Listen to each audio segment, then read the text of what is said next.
A osteoporose, vamos falar de saúde agora? A osteoporose é uma doença silenciosa e ela é mais comum nas mulheres, principalmente na pós-menopausa.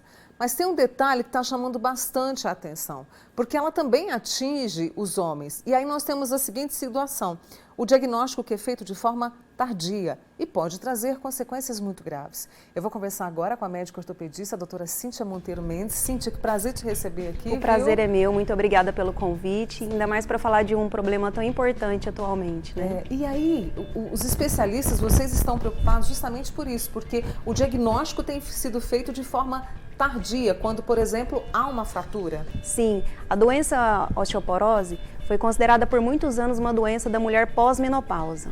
Mas atualmente ela se tornou uma questão de saúde pública também para os homens, dada a alta incidência de fraturas osteoporóticas no sexo masculino.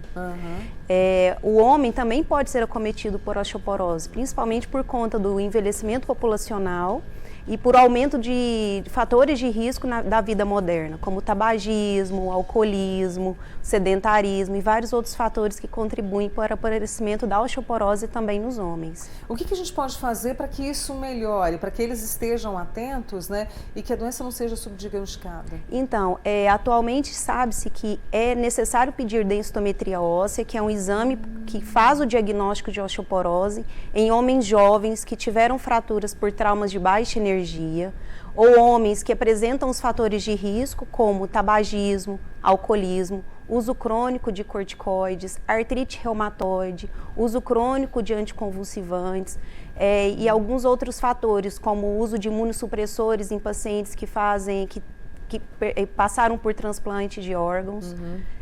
Então, o diagnóstico precoce é o fator mais importante para começar o tratamento de forma mais cedo e tem solução, tem como o paciente melhorar a densidade mineral óssea dele. Antes de saber como melhorar, qual o tipo de fratura que se percebe mais comum nesse tipo de situação, né? Por exemplo, é o fêmur, o quadril, qual é o tipo de fratura? Então, fraturas de coluna, fraturas de punho, que é o rádio distal, e fraturas de quadril. As fraturas de quadril são os mais importantes, porque significa que o homem já está numa fase mais avançada da osteoporose, e as fraturas de quadril, elas apresentam alta taxa de mortalidade e de morbidade. Por quê? Assim, porque a pessoa não consegue... Por quê? A questão da fratura de quadril, além de estar já numa fase mais avançada da osteoporose, o paciente fica acamado por muito tempo, então tem maior risco de pneumonia aspirativa, de tromboembolismo, então aumenta também a taxa da morbidade e da mortalidade neles. Quer fazer uma pergunta para a doutora Cíntia Monteiro, ortopedista, 99897.000. Já estou aqui com o nosso WhatsApp e você sempre coladinho em mim aqui. E para melhorar, porque a gente sabe, né? Vamos envelhecendo e o corpo vai junto, né? Sim. O que a gente pode, para melhorar os nossos ossos, vamos dizer assim, Cíntia?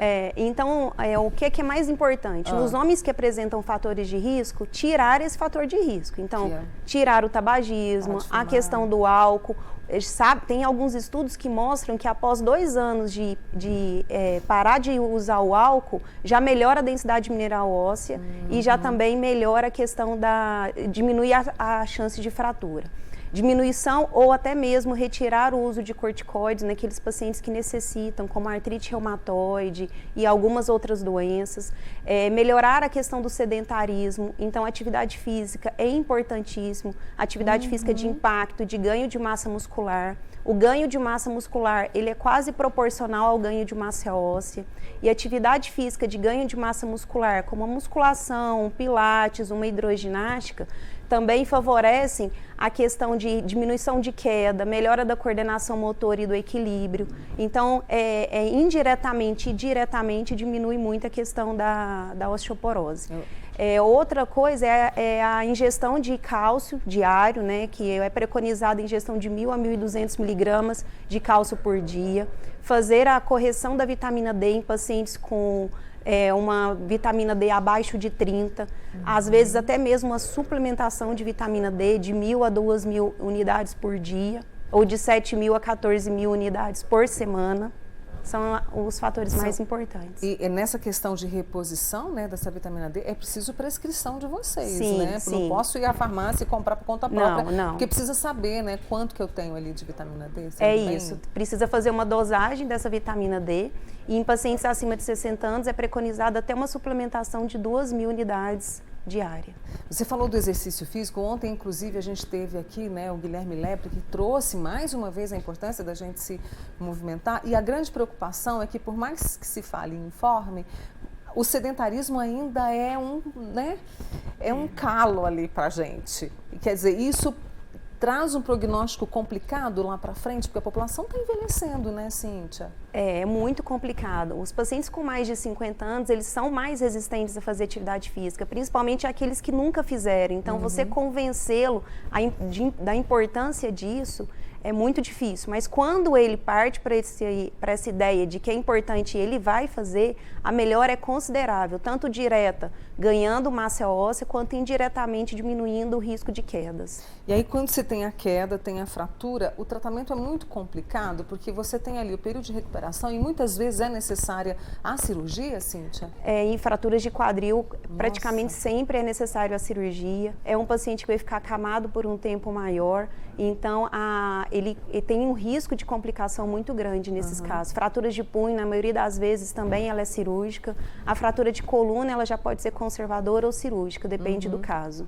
E aí, no caso, você falou dessa questão do risco de queda, é uma preocupação que a gente tem que ter dentro de casa também, quando a idade...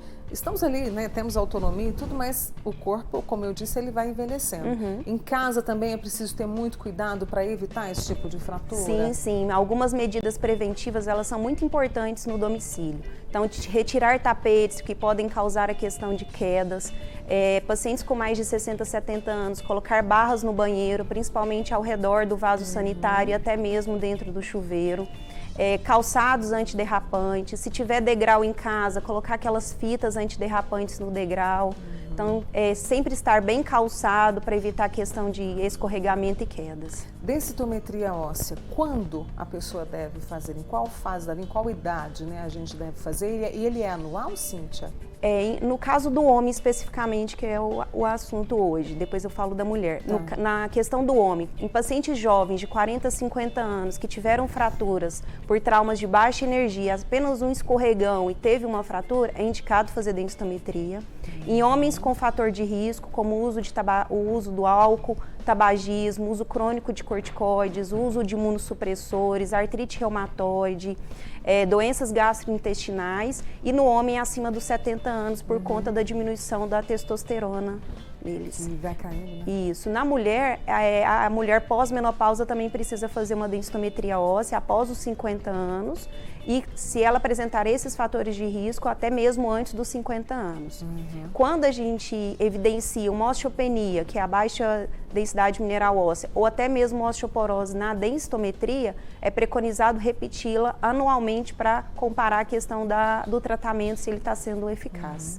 E a osteoporose é mais comum ainda nas mulheres, mesmo com esse alerta para os homens, né? Pelo fator de que os nossos hormônios vão embora de malicuia. O hipogonadismo na mulher acontece por volta dos 50 anos, que é a diminuição da produção de hormônios sexuais femininos. No homem, já é mais comum depois dos 70. Então, até os 70 anos, ele tem uma produção adequada, fisiológica de testosterona.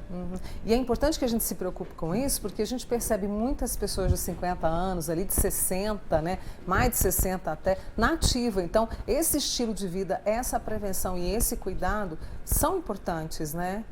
Ah, claro, porque a questão da osteoporose ela é muito relevante, né? Ela está virando uma questão de saúde pública hoje.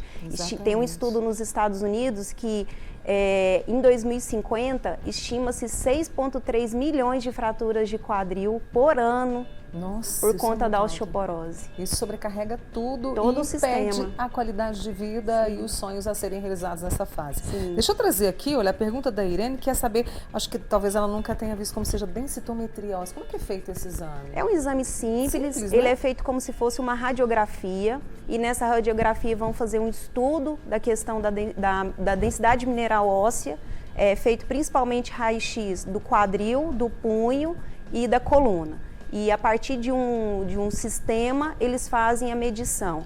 Quando tem uma baixa densidade mineral óssea, que é abaixo de 2,5 do T-score, aí já é classificado como uma osteoporose. Eu quis trazer esse assunto porque é importante que os meus amigos agora no Novembro Azul estejam atentos e que as minhas amigas aí, né, chamem para uma conversa muito boa os nossos amigos para que possamos priorizar a nossa saúde, né, Cíntia? Sim. Eu acho que a gente tem tanto recurso hoje. Ah, claro. O diagnóstico precoce, o tratamento previne vários outros problemas futuros, né? Cíntia, muito obrigada por ter vindo. Um bom fim de semana para você. Eu que agradeço, Mônica. Viu? Obrigada, tá, pelo carinho. Essa simpatia que a doutora Cíntia Monteiro Mendes, ortopedista, conosco aqui, vai voltar outras vezes e explicando mais sobre a osteoporose. E junto com ela, eu vou para o intervalo e na volta eu te espero.